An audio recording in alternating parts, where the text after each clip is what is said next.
Good morning, everybody. I got a kitty purring in my lap. I still got my jammies on.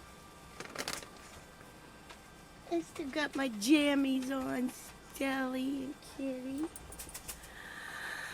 Okay, let me see what the heck I'm doing. I woke up by a kitty sitting on my head. I said, boy, it's late. I think I'm gonna stream. So this is the kitty. This is the kitty that's just so gorgeous. It's my kitty. And I love her. And she's so feisty, but she loves her mommy. Yeah. I'm gonna go get her some chicken and start you all the video and put on my clothes and not my jammies. I'll be right back. Let's see. Let's start this.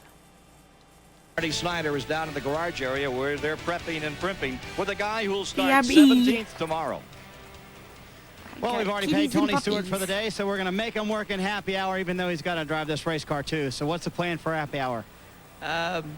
Basically, what I was thinking about while we were up there to commentate the Busch races, the differences between the tire compounds. The right side tire compound that we're on is different than the right side that Busch cars ran on. So I know a lot of places like Loudon, New Hampshire that we go to, we run with NASCAR Modifieds, and they run a Hoosier tire. And, who knows, the first half of happy hour may be a throwaway just trying to get this right side compound back on the racetrack. But, really, we're just going to try to keep continuing what we did this morning. In all reality, we made some changes from there. And, other than the track maybe being a little bit greasy at the start of happy hour, we're basically just going to try to run through a couple things, some nose weight and, maybe a little bit of wedge that we wanted to take out of the car. So nothing real big right now. I was fairly happy with it this morning. We're just trying to make it a little better.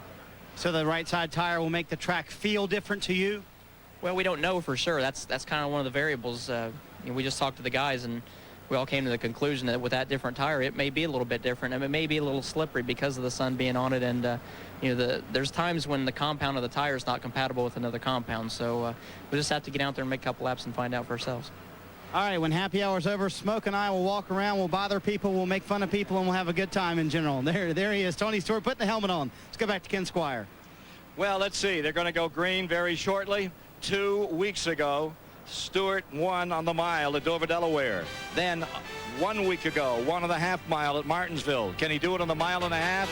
We're going to find out tomorrow and know how good he is today. You'd think so to see the lid on his car as he gets ready for tomorrow's race. Halloween look for the #1 driver in the Winston Cup Series. He'll give you a scary ride tomorrow. Just be with us to watch it. Now there you see the number 24, Jeff Gordon. He's on the pole. Had another great run in qualifying the other day. Defending champion in the 500-miler for tomorrow. And of course, he really got his career cranked up right here on this racetrack. Let's go to Alan Bestwick topside for a moment. All right, Ken, thanks. Absolutely no truth to the rumor that the picture on the hood of the Bobby Labonte car was the Dick Berggren tribute machine for the weekend. Welcome, Dick, joining Buddy and I for our coverage of NASCAR Happy Hour. I'm leaving now. There you go. Yeah, it's a wonderful resemblance, isn't it? Well, we got a great field of cars set to go for the 500 tomorrow. And they'll be rolling out in just a couple of moments, hearing that the happy hour practice is about 90 seconds to 2 minutes away from the green flag. So the cars will be leaving the garage area at any moment and heading up onto the pit lane and out onto the racetrack. 60 minutes, final adjustments to get as close as they can get for the green flag of tomorrow afternoon's $2.4 million race. There's Johnny Benson. Been on a roll here lately in Winston Cup competition. Here's a look at the starting lineup for tomorrow's race. Jeff Gordon and Bobby Labonte on the front row. Gordon, the defending winner of the event. Labonte, the current championship leader, just 6 races away from a Winston Cup crown. Jerry Nadeau so strong in the 600 back here Memorial Weekend. And the surprise of qualifying, Jimmy Spencer outside of row 2. Third row, Dale Jarrett, the defending NASCAR Winston Cup champion, and his teammate Ricky Rudd, who's run so strong of late but not yet put that Yates Ford into victory lane. The fourth row, Bill Elliott and Mark Martin. Both very strong here, always at Charlotte. And Elliott in particular looking to break a long winless spell. There's Johnny Benson in row 5. Solid qualifying run alongside Jeremy Mayfield, trying to end a very dubious streak of 6 straight races where he's failed to finish. 6th row, Rick Mast in the A.J. Foyt machine, and Ward Burton in Bill Davis's Pontiac.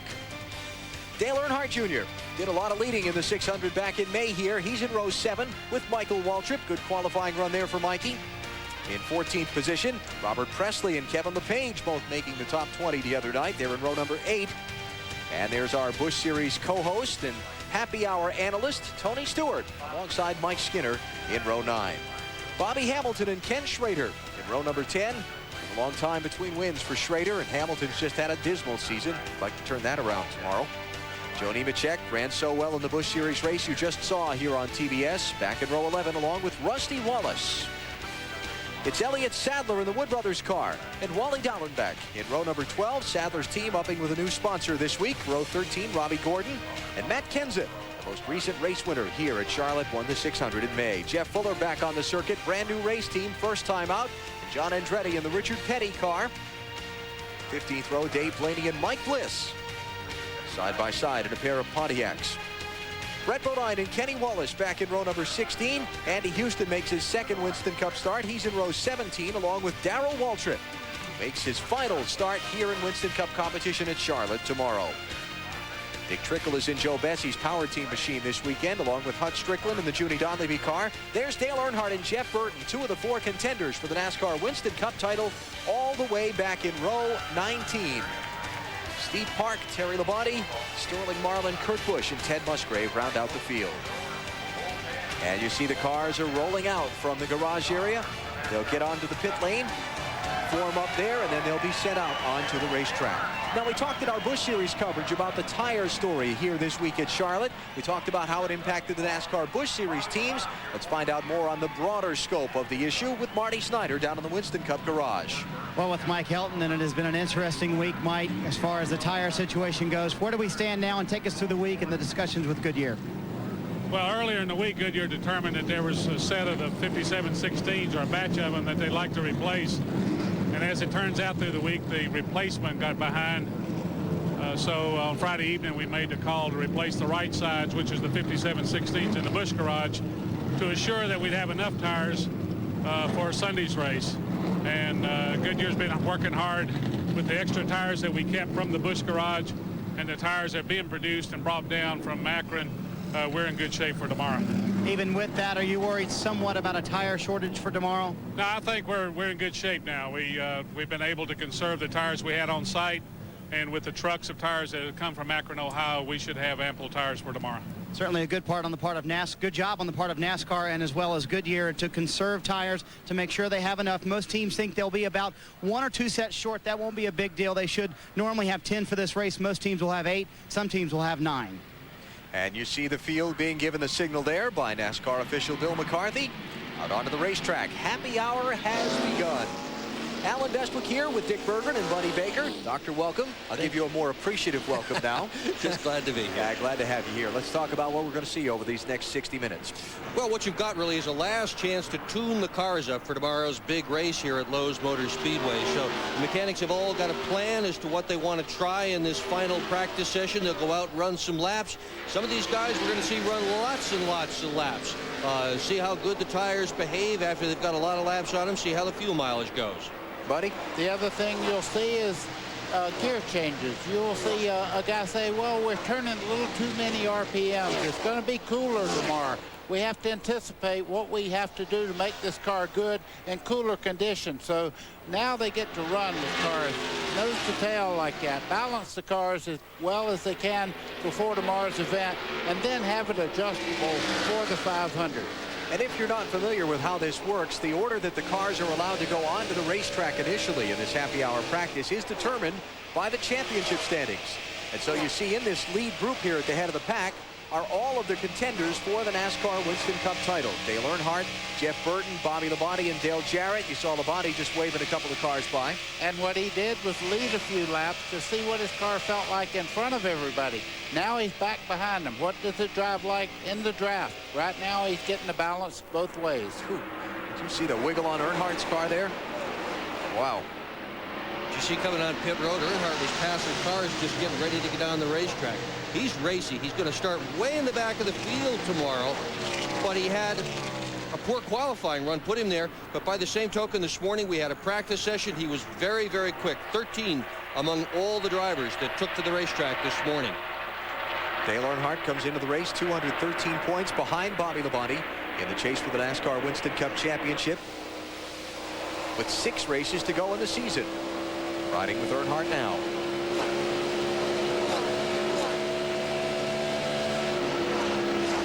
It's Ricky Rudd just ahead of him. Jeff Burton ahead of Rudd. If you did not catch the news earlier this week, sponsorship change on the Burton car. It will have new colors here this weekend that we'll all have to get used to together. There it is. Citgo on board that machine the rest of this season and all of next. The Citgo sponsorship to finish the season on the Wood Brothers car, then that will be replaced by Ford Motorcraft. That will back the Wood Brothers team in 2001 with driver Elliott Sadler. Used to be you'd go to Daytona and you'd see all this stuff happening. Now it's happening before the year even ends.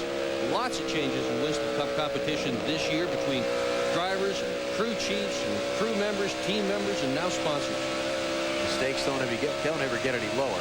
They just get higher and higher. Oh boy, we're talking millions and millions of dollars, and the amount of energy and effort that gets put into these things is just beyond all reason. Dale Earnhardt Jr. here running with Mark Martin. Wow, and I'm telling you, I was watching the tachometer. That's 8,000 you see it on right now, going to right at 9,000 down the straightaway. You can see it pegging right on 9,000. That's asking a lot out of a motor. Especially if you wanted to live for 500 miles here in Charlotte. Well, they've got a lot to accomplish. That's 8,000 right there, and he pegged it right down there at 9,000. I'm telling you, that thing was whistling down the straightaway. They're trying to accomplish a lot in the happy hour here. I talked to Tony Uri, who takes care of this race car as its crew chief. And Tony said that they were pretty far out in left field trying to get the thing adjusted, even though this car sat on the pole and led a whole bunch of laps here in May. Same car. They haven't raced it since, but they just didn't have the car to their liking. They made so many changes. Tony said, I don't know, we're going to kind of start all over again from scratch for happy hour and see how we do. Well, he's going to come into the garage area here and get some adjustments and try the next wave of things they'd like to on that machine. Just underway in happy hour here from Charlotte on TBS. This is where it all happens, in NASCAR happy hour in the garage, where the adjustments are made, the experiments tried. Dale Earnhardt Jr.'s team going to work there on the rear sway bar, the Panhard bar, I should say, the bar that holds the rear end in place. Moving that determines how the rear wheels track, determines how the car performs when you whip it around these corners at 100-something miles an hour. And also roll center. It has to do with the way the car really hooks up. Here's Jeff Gordon, our pole sitter for Sunday's race, out on the racetrack now. Gordon has run 11 laps, best of them 177 miles an hour. I'm in the chat. Snyder can add on Jeff Gordon. All right, making we'll my get back to coffee. Marty in just a minute. For Jeff Gordon, Feeding so my much pets. success here at Charlotte, but it's all been in May. Finally, last October, They got a they got off the routine. schneid in the Sit fall on my race. head and wake me up. With that Make beautiful me feed momentum them. pit road on Mike I Skinner turn on racing to that I'm gonna be open willing to my bet we'll eyes. see sometime during our And I'm coverage of the race here. tomorrow. Hi, It was Sally. really slick. Started What are way you back in doing? 22nd. Are you done bugging Equaled me the record now? for the You furthest gonna back finish the anyone has ever kiddies' food? started and won this fall race at Charlotte. Gordon is 9th overall as far as the fastest speeds are Alrighty. concerned. There's our pal Frank again, and there's Bobby Labonte, the NASCAR Winston Cup Championship leader, pondering with his crew.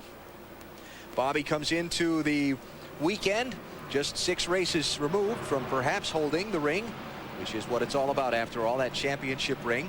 It's been quite an interesting year for Bobby Labonte, reflecting back to March when we got a preview of what this fight for the championship was going to be like.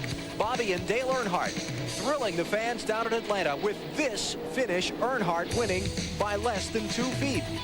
Bobby Labonte scored a victory at Indianapolis. Huge win early August in the Brickyard 400. Then the championship luck turned his way after crashing in practice on Friday in a backup car starting in the back of the field. The rain fell when he leaded after a set of pit stops. He won the Southern 500. Championship teams have to overcome adversity. Richmond, power steering goes out. They came back to finish 15th. Martinsville Guess last they're week. doing a rundown tears up of the right so front far of the this road year, skirmish, right? Then gets Or hit last and year. spun What by the Mike heck is Skinner this? after coming from 26th to 9th. This happens to him in the final watched laps. them Grabs start a gear, the only race. loses 1 spot. and finishes the race in 10th. Those are the things the champions are made of, is making something out of a bad day. All right, let's go to Marty Snyder now.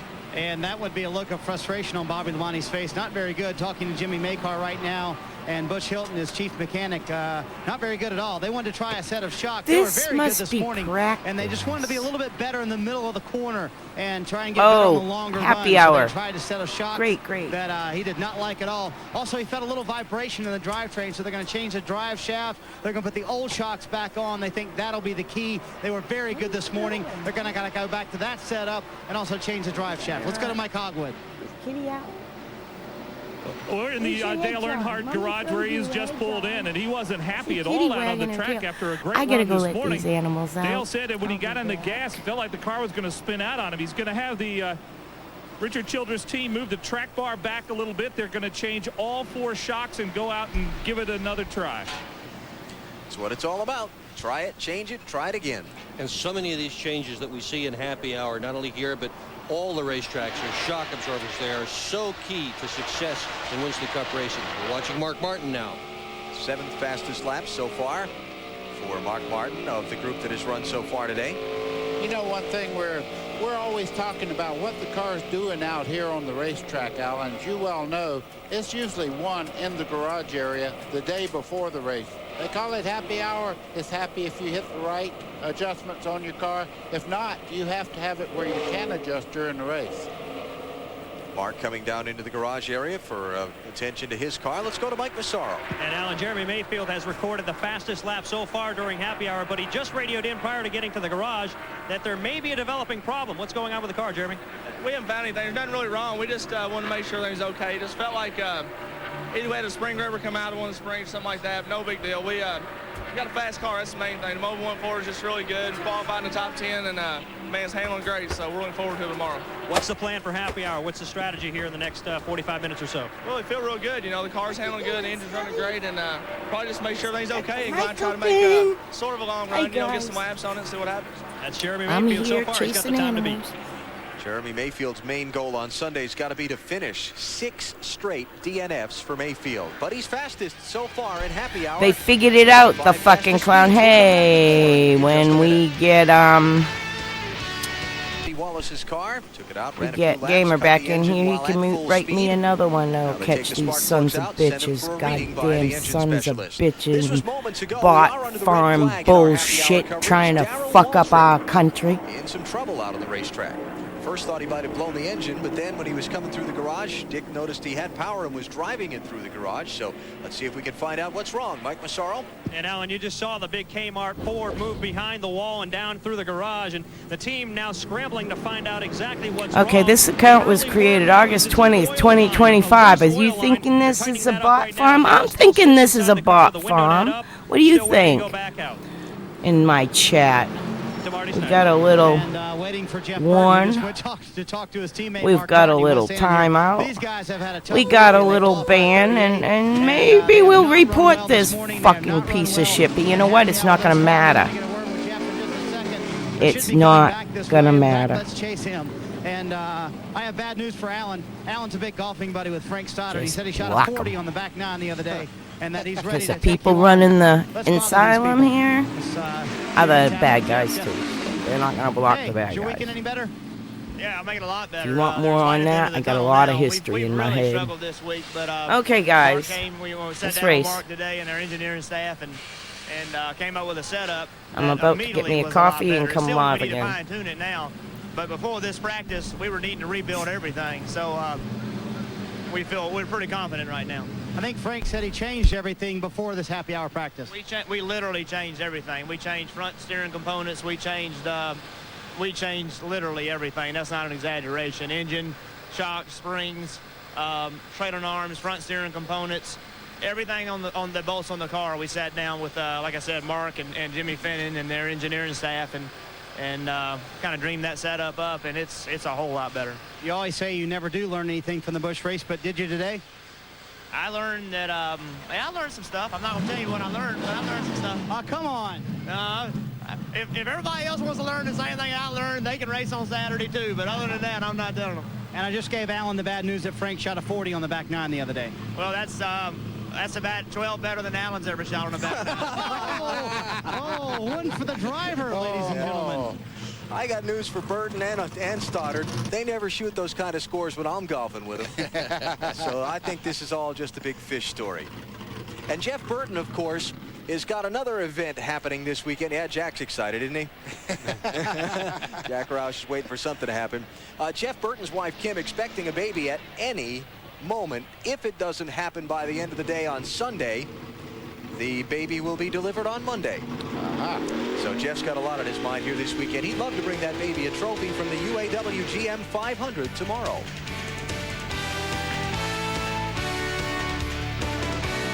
Eastern time, it's the UAW GM Quality 500 here on the Superstation. Jeff Gordon leads the field down to the green flag. It's also the debut of our TBS No Brakes coverage.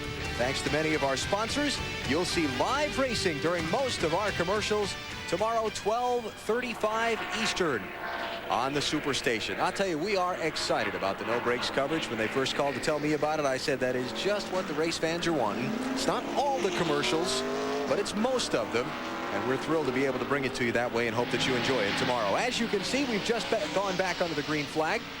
The cleanup after the Darrell Waltrip oil leak. I'm sure all of these guys out on the racetrack now are thinking, let's be a bit careful here. Everybody but Matt Kenseth in the 17. He just went right into turn one there, pretty well under full steam. And I know that he would like to back up the victory here. He won the Busch Grand National race for the people who are just joining us not long ago. And this car is sticking right on the white line. That is a great line through the corner, so the car handling well. Let's mention the countdown clock there. That is subject to extension at NASCAR's discretion because of the downtime for the oil cleanup. We'll see if they do or don't. Kenseth out on the racetrack trying to get his Cup car sorted out after winning the Busch Series race a while ago. He's 21st fastest right now. As we look at some of the top speeds in our happy hour practice. We'll take a break. We'll come back with more here at Charlotte in just a minute on the Superstation. Happy hour from Charlotte live on TBS, getting set for tomorrow's UAW GM Quality 500. We follow Rusty Wallace off the track back into the garage. Second fastest lap so far in happy hour as he dives in and goes back to the attention of Robin Pemberton and his crew. Here's our TBS analyst for the day, Tony Stewart.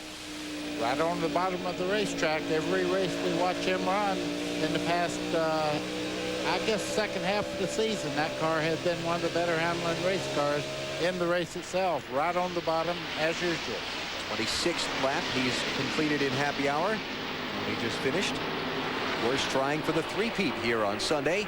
Back-to-back wins at Dover and Martinsville coming in. Last time somebody's won 3 straight races in Winston Cup competition was 1998 when Jeff Gordon did it in the summer months. We'll see if Tony's able to equal that mark here tomorrow afternoon. Here's a look at Jeff Gordon's three-peat back in the late July, early August part. 1998, Gordon went to victory at Pocono. Live on TBS. Then a couple of weeks later in the next race, he went off to the Brickyard 400 at the Indianapolis Motor Speedway. The race finished under the caution flag. Gordon celebrating a second straight win. Then it was on to the road course in Watkins Glen, New York. Different style racing, same result. Jeff Gordon taking the checkered flag. Just in the middle of a long streak of consecutive road course wins he had in Winston Cup competition. The Gordon three-peats. Last time it's been done in Winston Cup competition. And there's Jeff bailing off. 9th fastest lap so far is where Jeff sits, as he has run 24 laps in this happy hour, and he heads back into the attention of his crew. There's Tony alongside Bill Elliott, looking at some time intervals on Stewart's car. Let's go to Marty Snyder. It has been a terrific weekend for Ricky Rudd. One of those scary kind of weekends that's going so good. Bad news for everybody else. Ricky's done with happy hour. He's already done. Car must be obviously very good, Ricky. Well, Marty, I think we're really good. You know, we're one of the guys that runs every minute of happy hour normally, right up to the last minute, and trying everything we can. But, you know, this whole week, this Texaco Howland Taurus has been good right off the truck. We qualified 6th. It's run good in every practice session, and it's really one of them scary deals because it is driving so good and it's running good. So these guys are going to work on it and go over the checklist, get it ready to race. It might come this weekend. Are you tired of answering the question, when's that win going to come? No, at least we're close enough and threatening that people want to know when it's going to happen, and that's not a bad position to be in. A lot of top 5 finishes, I think 10 top 5 so far this season. So really, if you'd asked me, can you finish in the top 5 10 times and not win, I'd have probably said that's mathematically impossible, but yet we've been able to do that. But we've been knocking on the door every week. It'll happen. It's going to come. These guys are getting better and better each week. All right, Ricky Rudd's done with happy hour. Look out for him on Sunday. Let's go to Mike Massaro. Well, guys, you can see the look of concern on Kenny Wallace's face. That's because of an apparent engine problem. Kenny, the car's behind the wall. What's the problem? Well, this morning we had a small miss at high speed, like down the middle of the straightaway, and they changed some things in the upper end, you know, and trying to work on it, but now it's just cut and clear off. And we feel like it's internal. You know, we don't really know what it is, but well, no, we ran 5 or 6 laps. The car handled pretty good this morning, handling real good right now, and feels like we got a good balance. So, you know, it's just, it won't run, so we got to take it out. And you heard him say it won't run, and as a result of that, it looks like they're going to actually change the motor here in this portion of happy hour and get it ready for tomorrow. They're set to roll off 32nd. Kenny Wallace has only run 8 laps in this practice, and if that's all he gets, that's not a lot of feedback. And that's been a lot of the story of that team this year is engine trouble. Both he and Nemechek, their teammates, 9 engine DNFs, and a lot of motor problems for those guys. Dale Jr. and Michael Waltrip running together. They'll be teammates next year. Mikey's all fired up about next year. Wouldn't it be neat to see him get involved with Earnhardt and really start cranking off a whole bunch of wins, and people can stop beating him up about not having won a points race? He's one of the nicest, one of the most interesting people in the sport, and he deserves a lot better than he's gotten back out of it. And we all know that he's a talented race car driver. He's won in Busch Grand National. He's had a championship in the Baby Grand Series.